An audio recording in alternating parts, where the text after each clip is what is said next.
conceptos más básicos y que yo creo que lamentablemente no se discuten en la mayoría de los cursos para introducir la economía, es el concepto de lo que es el dinero. Y uno dice, bueno, es algo tan importante, ¿cómo así que no se debate eso? Entonces yo quería empezar, como voy a tratar de la valorización, hablando acerca del dinero. El dinero es una institución. Nosotros a veces manejamos la palabra institución para referirnos a organizaciones que tienen un edificio y todo, pero las instituciones también son algo intangible, como el dinero. ¿Qué tanto la gente de un país cree en el dinero que utilizan para pagar y para ahorrar y en la que reciben sus salarios? Entonces, vemos que eso difiere entre distintos países, ¿no? Hay monedas que son aceptadas alrededor del mundo y hay monedas que son aceptadas solo dentro del país donde es emitida esa moneda.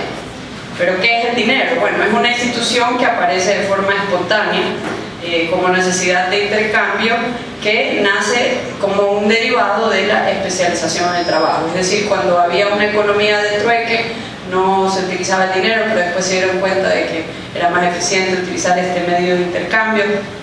Y surge porque, por un lado, ¿cómo surge el dinero estatal? Porque el dinero no siempre fue emitido por los estados. El dinero emitido por los bancos centrales surge a fines del siglo XVIII en Inglaterra. Antes de eso existía el dinero como medio de intercambio, pero no era emitido por los estados. De hecho, hoy en día hay todavía monedas emitidas por bancos privados, como fue originalmente en pocas partes del mundo. Por ejemplo, aquí tengo unos billetes. Este es un billete de $50 de Hong Kong emitido por el banco HSBC.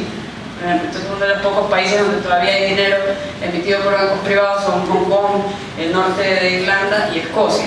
Pero para no desviarme del tema, entonces, ¿cómo surge la relación entre el dinero y el Estado? Bueno, porque había un doble interés. Por el lado de los individuos, a ellos les interesaba que el Estado garantice el contenido de metal precioso de la moneda que se utilizaba para realizar intercambios, mientras que a los gobernantes les interesaba manipular el valor del dinero para poder financiar fácilmente sus gastos.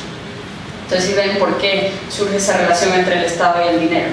¿Qué pasa con el dinero y el respaldo físico? Que históricamente, desde que aparece la primera moneda en la historia de la humanidad, siempre ha estado ligado a algún tipo de respaldo físico, generalmente un metal precioso, y dentro de los distintos metales el oro es el que ha sido preferido como respaldo físico para las monedas a lo largo de la historia de la humanidad. Los primeros bancos centrales modernos, perdón, no bancos centrales, sino los bancos privados, los primeros bancos surgen en el norte de Italia a fines del siglo XII. El primer banco central moderno, como les decía, surge en el siglo XIX en Inglaterra, y cuando llega la Primera Guerra Mundial habían pocos bancos centrales alrededor del mundo, y estos empiezan a surgir después de la Primera Guerra Mundial. Cuando, por ejemplo, en Latinoamérica vino la misión Kemmerer, ahí se instalaron los primeros bancos centrales en Latinoamérica. Eso fue después de la Primera Guerra Mundial. Avanzando rápido en la historia monetaria, luego en 1971, que ya es más cerca de nuestra época, ya todas las monedas dejaron de tener respaldo físico. Y esto es algo extraño. Vivimos en un mundo en que tenemos un sistema monetario que ahí dice la palabra fiat, fiduciaria, es decir, no tiene un respaldo físico. Se rompió el nexo entre el oro y el dólar, que es lo que existía hasta el 71. De ahí ya les mencioné lo del Banco Central. También lo que se crea es un sistema de encaje fraccionario que es propenso a las crisis, porque cuando ustedes van a depositar la plata en los bancos, no crean que los dólares están sentados en una cajita, no, porque la gente coge los dólares que ustedes depositan ahí y juegan con esa plata. O sea, la prestan, la invierten, todo ese tipo de cosas, esperando un retorno y esperando siempre tener, digamos, las suficientes reservas para poder honrar los retiros que la gente quiere hacer en determinado momento. Por eso es que son muy temidas las corridas bancarias, y eso vamos a hablar de las corridas, el miedo a las corridas bancarias en un sistema como el que nosotros tenemos, ¿no? Luego, la siguiente diapositiva. Seguimos hablando del dinero. El dinero tiene que tener estas características. tiene que ser algo que toda la gente use, que todo el mundo lo acepte, que sea divisible, o sea, es decir, que no sean solo billetes de 100, sino que sean incluso moneditas de 25 centavos, que sea igual, para que la gente no se confunda, o sea, que un dólar sea igual al resto de los billetes de un dólar, que sea transportable, que dure, por eso tiene que ser de un papel especial los billetes, por ejemplo, y también tiene que tener estabilidad, mantener la estabilidad en los precios, y debe ser difícil de falsificar. ¿Por qué es tan en negrita lo de uso generalizado y lo de estabilidad en el precio? Bueno, precisamente porque ustedes tal vez no se acuerdan, pero cuando teníamos el sucre, había gente que para el 99 sobre todo no quería tener sucres. Le daban un precio en dólares y otro precio en sucre. La gente rechazaba el sucre. Entonces el sucre ya no cumplía con la característica de uso generalizado. Y tampoco mantenía la estabilidad en los precios porque teníamos inflación de locos, ¿no? El siguiente diapositiva. Las funciones del dinero. O sea, primero les di una descripción de cómo se ve o qué es lo que constituye el dinero. Y ahora, ¿para qué sirve el dinero? Bueno, es un medio de cambio, es un depósito de valor, es algo en lo que la gente quiere ahorrar. Y también es una unidad de medida. Hay una frase que se utilizaba antes de que estemos dolarizados y es: pensamos en dólares. Nosotros no pensábamos en sucre, porque el sucre perdía su valor tan rápido que la gente pensaba, para hacer planificación más a largo plazo, en dólares, ¿no? Entonces eso es ser una unidad de medida. El sucre ya no era una unidad de medida desde ese punto de vista. La gente que podía ahorrar trataba de hacerlo en dólares porque era una moneda que no perdía el valor tan rápido como el sucre, ¿no? Ustedes saben, dolarizamos. A diferencia de la dolarización en otros países, como el caso de El Salvador, y El Salvador es un país que no tuvo los problemas que nosotros tuvimos con el sucre. Ellos tenían una moneda que se llama el colón. Ellos no dolarizaron como un salvavidas. Ellos dolarizaron sin tener crisis, sin tener inflación y sin tener unas macroevaluaciones. Nosotros lo hicimos y mucha gente dice, bueno, nosotros lo hicimos porque no teníamos otra opción. Eso tampoco es cierto. Hay países que estaban en caída libre, por ejemplo Argentina estaba en caída libre casi al mismo tiempo que el sucre en Ecuador, y ellos no dolarizaron, ellos hicieron lo contrario a lo que nosotros hicimos, y hoy en día Argentina tiene un control cambiario tan fuerte que los perros en los aeropuertos huelen las maletas no buscando drogas sino buscando dólares. Y entonces, digamos, ellos se están acercando a una nueva caída libre, a una nueva potencial crisis que nosotros, nosotros lo vemos tan lejano eso, lo vemos como algo tan detrás de nosotros y tan ajeno a nosotros, precisamente porque nosotros hicimos lo contrario, nosotros dolarizamos.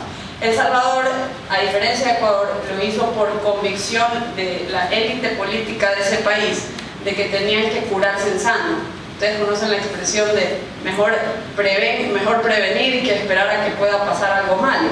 Entonces dijeron, mira, como aquí no sabemos qué gobierno va a venir después, ni si va a ser independiente el Banco Central, ni si van a empezar a manipular otros partidos políticos el valor del dinero, el valor del colón de manera irresponsable, entonces mejor, ¿sabes qué? Evitemos eso y dolaricemos.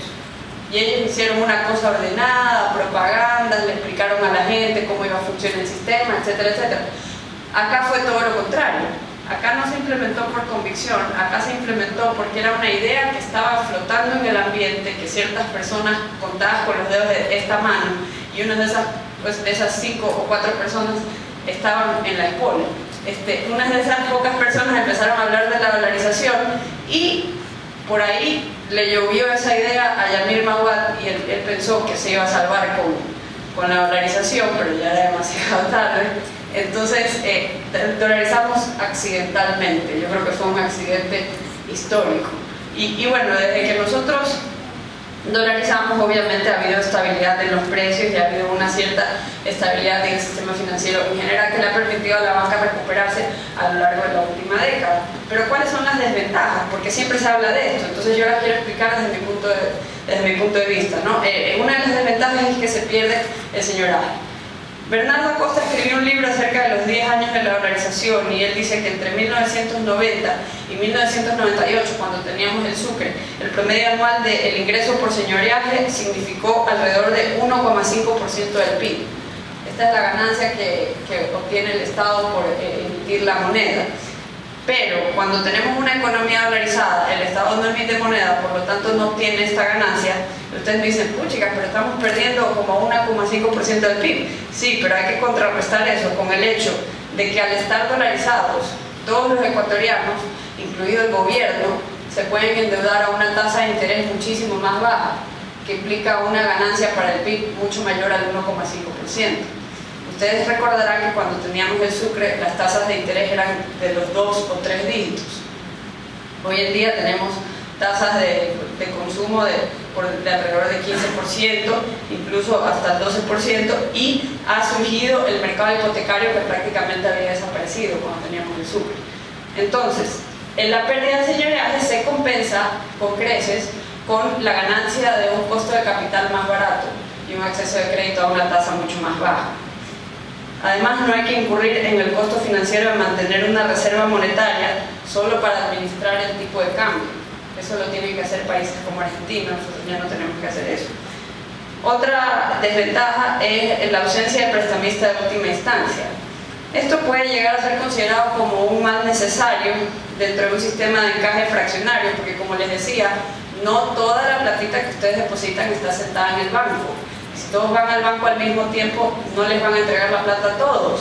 Y entonces va a haber un pánico, porque todos pensaban que su plata estaba ahí. Pero no es así, no es fraccionario. Entonces, en un sistema dolarizado, el gobierno no puede emitir monedas para calmar ese pánico, el momento que la gente sienta ese pánico. Ustedes me dicen, pero eso es una desventaja. Claro, es una desventaja, pero es una desventaja frente a la cual uno se puede adaptar. ¿Cuáles son las medidas que se pueden tomar para adaptarse a esa desventaja? Se puede crear un fondo de liquidez, que nosotros lo tenemos en nuestro país. También se puede realizar otra medida, es que los bancos internacionales, en base a garantías del Estado ecuatoriano, pongan a la disposición de los bancos locales líneas de crédito, como sucedía en la Argentina cuando ellos tenían la caja de convertibilidad. Y la otra medida, que es la que yo considero que es más recomendable, es la opción del sistema de integración financiera que tiene Panamá. Panamá es una economía dolarizada desde el año 1904. Entonces en Panamá no tienen banco central, nunca lo han tenido. Y entonces el tema es que lo que ellos hacen es que tienen un sistema en el cual los bancos internacionales reciben ante la ley el mismo trato que los bancos nacionales. Y los bancos nacionales pueden operar de igual forma dentro de Panamá que fuera de Panamá. Y esto lo que hace es crear un ambiente súper amigable para la banca internacional, y hoy en día Panamá es un centro internacional de finanzas, uno de los más importantes en Latinoamérica, a pesar de ser un país relativamente pequeño y ser un mercado pequeño.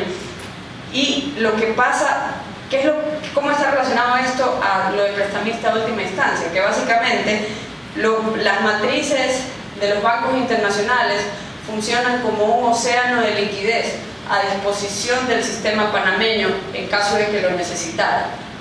Es decir, si las casas matrices de bancos de bancos internacionales ven que los panameños están demandando mayor liquidez, simplemente transfieren desde sus casas matrices en otras partes del mundo hacia sus sucursales en Panamá. Y de esa manera Panamá viene a ser como un lago conectado a un océano de liquidez, ¿no? Otra desventaja es la ausencia de administración cambiaria. No se puede administrar la oferta monetaria, no hay nadie en el Banco Central sentado en una computadora con poder de determinar cuántos billetes van a circular en la economía. Estamos en lo que se conoce como el piloto automático.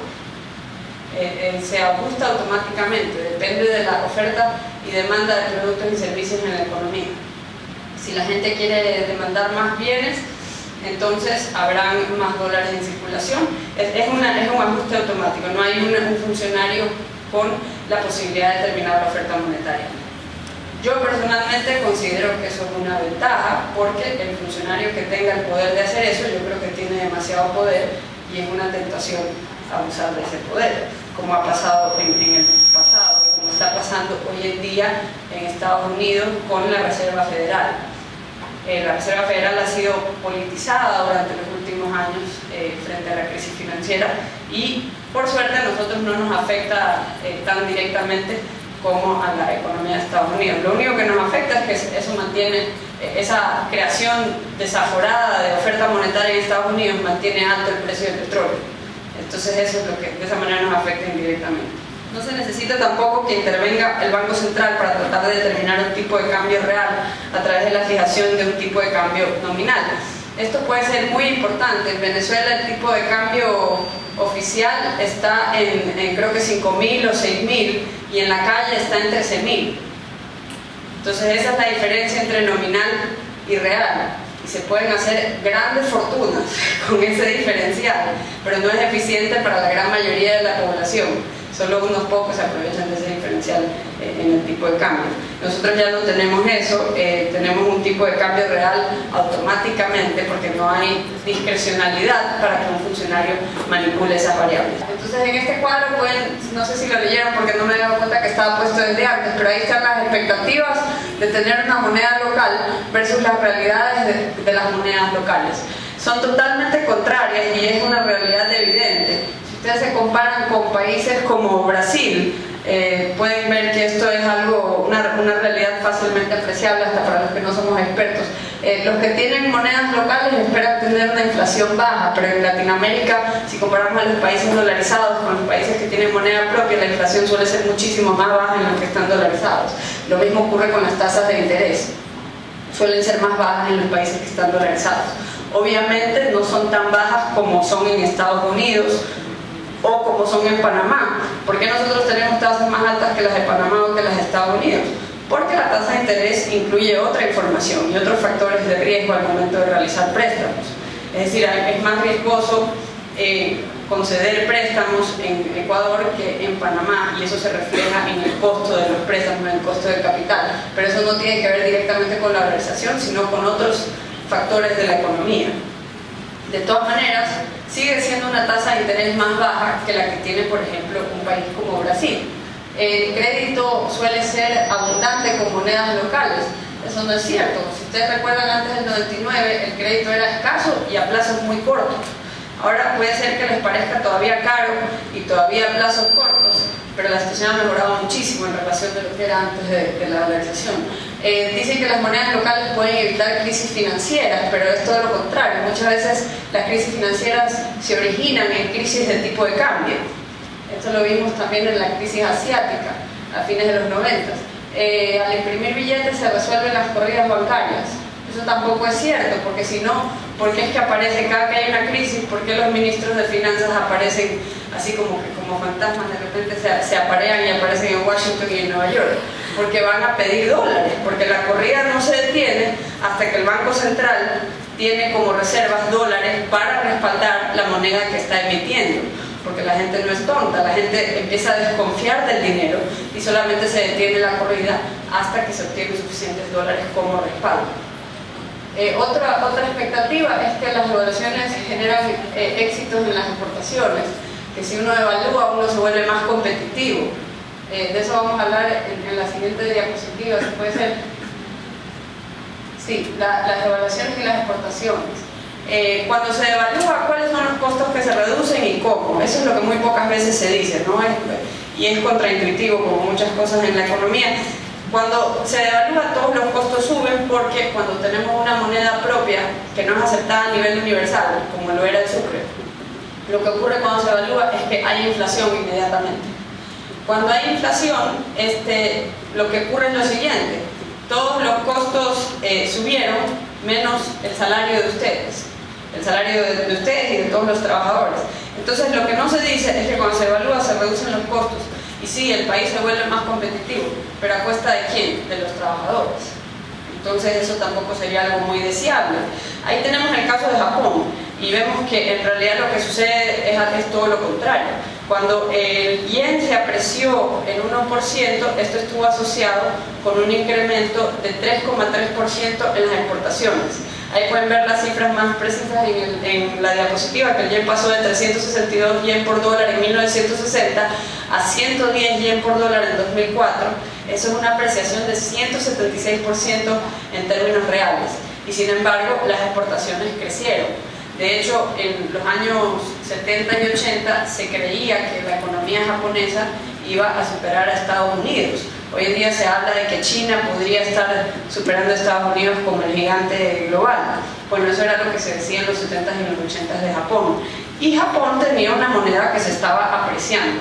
Se volvió más competitivo, exportó más cuando su moneda se estaba apreciando, que es todo lo contrario de lo que nos suelen decir. Otra ventaja de una moneda que va ganando valor a nivel internacional, que se va apreciando, es que se fomenta la producción de bienes de valor agregado. Entonces, por eso es que Japón pasó de producir juguetes y materia prima barata y ahora produce carros y electrónicos de alta calidad. Porque cuando uno mantiene una moneda devaluada y constantemente la devalúa, lo que se hace es restablecer la rentabilidad de las actividades existentes. Y las actividades existentes suelen ser no las de mayor valor agregado, sino las más primarias. ¿Ya? Entonces esto es lo que se dice también poco. Y Alemania, que es otra estrella de exportaciones a nivel mundial y lo ha sido desde fines de la Segunda Guerra Mundial, tuvo una experiencia similar a la de Japón, solo que ya no les incluía ahí las cifras.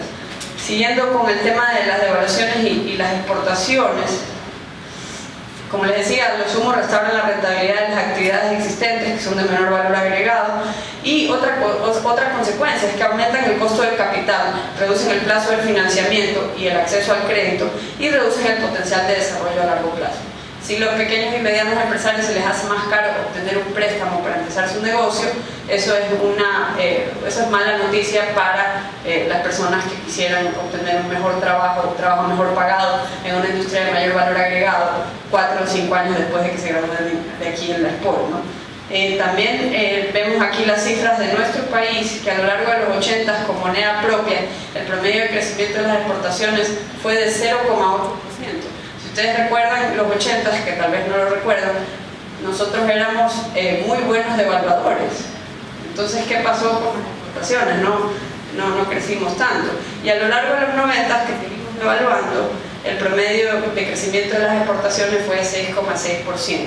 En la primera mitad de esta década, y no crean que pongo la primera mitad porque no quiero hablar de lo que pasó en 2007, sino que después del 2006 particularmente, el precio del petróleo subió. Tengo que enfocarme en la primera mitad de esta década porque es un experimento en qué pasa en Ecuador estando dolarizados con el barril del petróleo barato.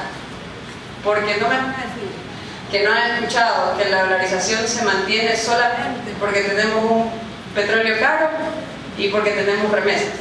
Esa es la típica explicación. Ah, sí, la dolarización está bien, pero solo porque tenemos el barril de petróleo caro y las remesas. Pero eso no es cierto, porque teníamos un barril de petróleo baratísimo. Estaba el promedio creo que era entre 20 y 30 dólares. Hoy en día tenemos un precio promedio de los últimos 100 años, ha tenido un precio promedio de alrededor de los 90 o 100 dólares.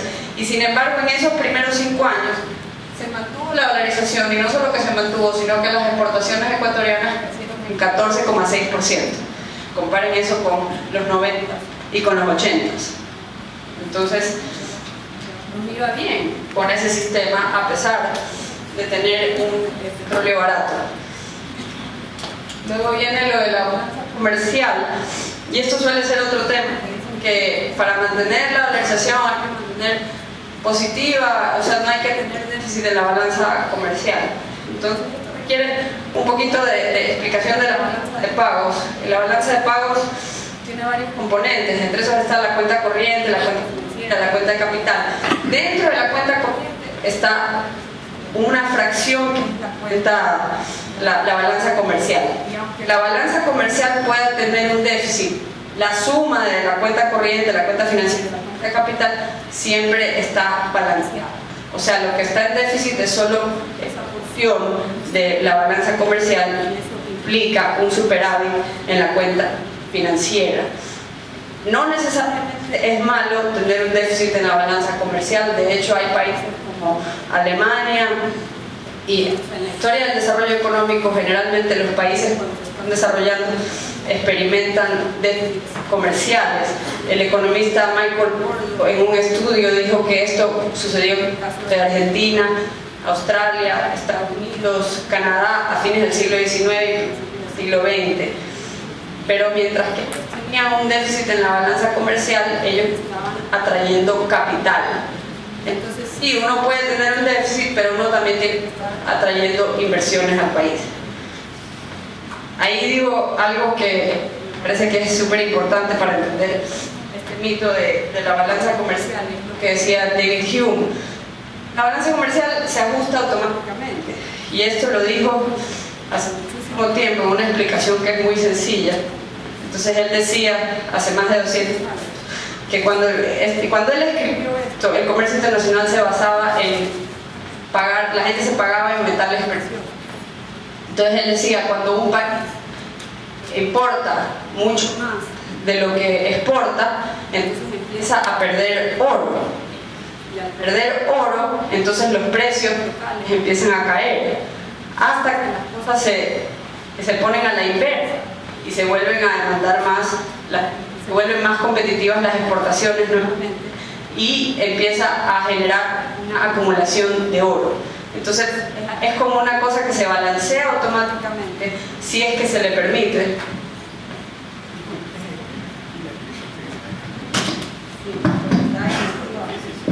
Se balancea automáticamente si es que se permite el ajuste. El problema es que muchas veces sobrereaccionamos frente al déficit y no se permite el ajuste.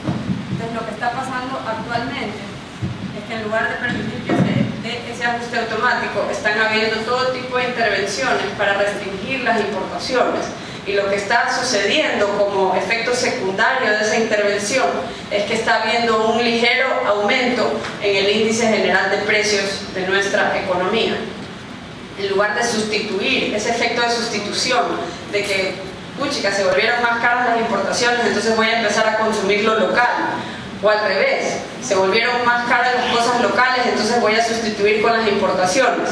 Ese es el efecto de sustitución, ese es el efecto que predomina en las economías que utilizan una moneda aceptada a nivel internacional, y ese efecto generaría un ajuste automático en la balanza comercial. Pero cuando no se permite que ese efecto automático funcione, lo que sucede es que empieza a haber un alza artificial en el índice general de precios, que es precisamente lo que se quiere evitar. Entonces eso es lo que está ocasionando todo este tipo de restricciones a las importaciones. Esto tiene que ver con una de las políticas económicas del gobierno, por eso les hablaba de la organización frente a la política del gobierno actual. En la siguiente diapositiva, si puede ser... no, la anterior es ahí. Sí. También otro tema es que la gente se siente, sobre todo en los últimos años de turbulencia financiera internacional, muchos se sienten un tanto vulnerables o más vulnerables que nuestros vecinos frente a una crisis internacional por no tener una moneda propia. Dicen que es inevitable una desdolarización o tener que devaluar en ciertos casos. En Europa estamos viendo que la gente dice que el problema de Grecia es que no se salió del euro, o que el problema de Grecia es haber estado dentro del euro. Pero no necesariamente es cierto. Hay unas lecciones de Europa Central y Oriental durante la Gran Recesión, porque ninguno de esos países que tenían tipo de cambio fijo, es decir, que estaban anclados al euro o que utilizaban el euro como su moneda, ninguno de ellos devaluó, a pesar de tener los mayores déficits en la cuenta corriente. Anders Haslund, que es un economista del Peterson Institute for International Economics, él ha escrito acerca de lo que estos países que son considerados la nueva Europa le pueden enseñar a la vieja Europa en materia de combatir crisis. Y estos países que fueron severamente golpeados entre el 2008 y 2009, sobre todo Estonia, Letonia y Lituania, la contracción promedio llegó a ser de 15% del PIB. Se imaginan que la economía se contrae alrededor de un 15% del PIB en el 2009. Y para 2010, o sea, apenas un año después, ningún país de Europa Central y Oriental tenía un déficit fiscal superior a 4,5% del PIB. Y los países más golpeados por la crisis dentro de este grupo tenían incluso superávits en la cuenta corriente. O sea, en un año le dieron vuelta al asunto. Hubo ese ajuste automático. Y lo que ellos hicieron, en lugar de devaluar la moneda, ellos hicieron lo que se conoce como una devaluación interna. Una devaluación interna comprende reducir los salarios de los empleados públicos y reducir el gasto público. implica también una consolidación fiscal, principalmente por el lado de recortes de gasto, y una parte la hicieron por el lado de aumentos de impuestos. Pero lo más importante es que se concentraron en reducir el gasto público y limitar el endeudamiento público. Hubo verdadera austeridad. Muchas veces se habla de austeridad y lo que están haciendo es simplemente apretarle el cinturón al resto de la gente, mientras que los políticos siguen gastando a manos llenas. Digamos, apretense el cinturón ustedes, pero yo voy a seguir gastando. No, aquí fue al revés. Aquí los políticos se apretaron el cinturón y se tiraron encima la mayor parte del ajuste. El gobierno de Letonia, por ejemplo, cerró la mitad de los organismos del Estado. ¿Ustedes se imaginan eso? Despidió 29% de los empleados públicos, y el de Lituania redujo los salarios de empleados públicos en un 20%. Hoy en día son las estrellas de Europa, están creciendo a más del 8% al año. Son los únicos países en Europa que no se avecinan a una nueva recesión y que están creando empleos y que están, andando, porque el resto de los otros países como España y Grecia y Portugal y Francia no se han logrado recuperar. El gobierno, otra cuestión es que si viene una crisis, no es que el gobierno puede simplemente imprimir moneda local y satisfacer la liquidez, porque como les decía, y esto lo dice Manuel Heinz, que fue ministro de Finanzas de El Salvador cuando se dolarizó ese país, que si eso fuera cierto, y a mí me encanta repetir lo que él dice, que los ministros de Finanzas no se aparecerían en Washington y Nueva York para conseguir dólares, eso se los dije hace un rato. Y también, si fuera cierto de que con la emisión de moneda y su consecuente devaluación, entonces países como Zimbabue y como Ecuador serían ejemplares en cuanto a crecimiento económico, porque nosotros sí que hemos emitido moneda cuando teníamos capacidad de hacerlo y también hemos devaluado bastante. Pero otra consecuencia es que al devaluar, lo que muy pocas veces se dice, es que también se incrementa el peso de la deuda externa sobre la economía. Es decir, tendríamos que dedicar más de los recursos para pagar nuestras obligaciones con el exterior cada que se devalúa. La siguiente diapositiva. Sí,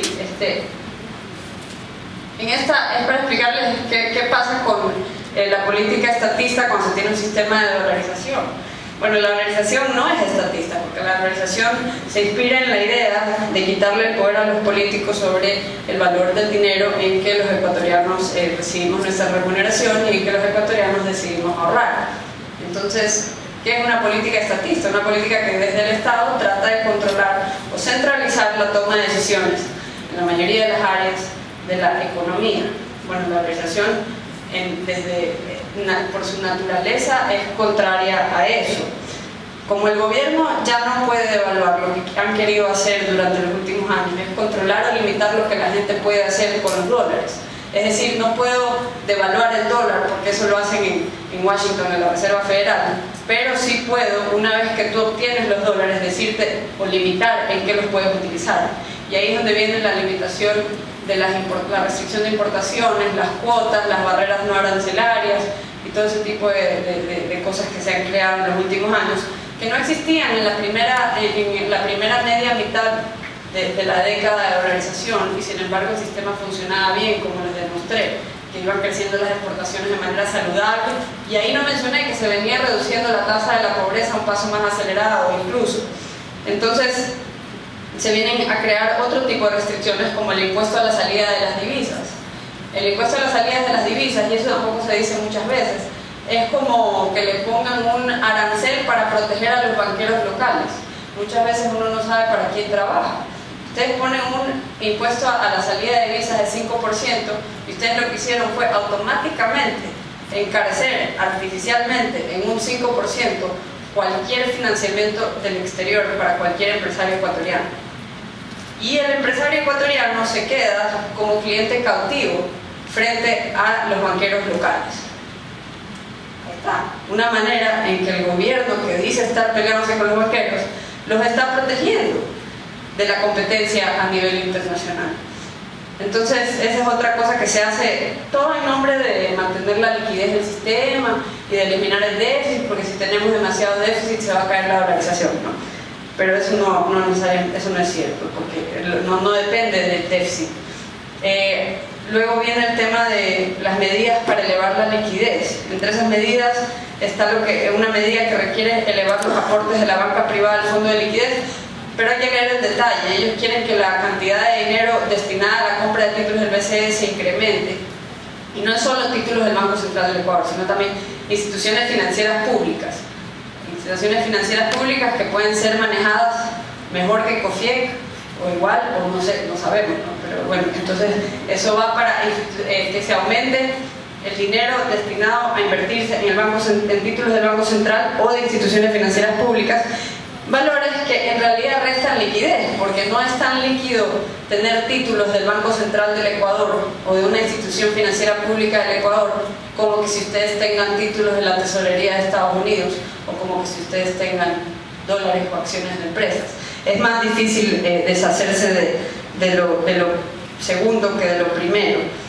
Entonces, otra medida es que se vuelve a convertir al Banco Central del Ecuador por primera vez desde enero del 2000, porque esto no ha pasado desde enero del 2000, se lo vuelve a convertir en intermediario en las transferencias de dinero provenientes del exterior.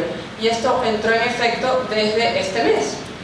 Desde noviembre de 2012, todos los dólares que vienen del extranjero, que entran a la economía, pasarán por las manos de funcionarios del Banco Central, porque dicen que tienen que proteger la liquidez de esta manera. El señor Pedro Delgado, que es el titular del Banco Central, dice que es lo mismo que ha sucedido siempre desde que estamos dolarizados, pero hay una gran diferencia entre reportar los flujos de las transacciones, o sea, que el banquero privado le diga: señor Pedro Delgado, me están entrando $10, que los $10 tengan que entrar al Banco Central y después, por la buena obra y voluntad del funcionario del Banco Central, le lleguen los $10 al banquero privado y el banquero privado se los pueda dar a ustedes. Entonces se vuelve a crear o a colocar al Banco Central como intermediario, y ustedes saben que esto abre la puerta para o se genera ciertas suspicacias, porque uno dice: bueno, pero ¿para qué necesitan que los dólares pasen por ellos si no lo han necesitado durante más de 10 años? O sea, ¿a qué se debe este nuevo control? Y dice: bueno, es para garantizar la liquidez, pero no ha habido problemas de liquidez sin ese control. No hay ese control en Panamá, en El Salvador, y ellos están sin ningún problema. Entonces hay que hacerse esta pregunta de ¿para qué es necesario? Está en las manos de nuestras autoridades la decisión de si quieren desdolarizar o no.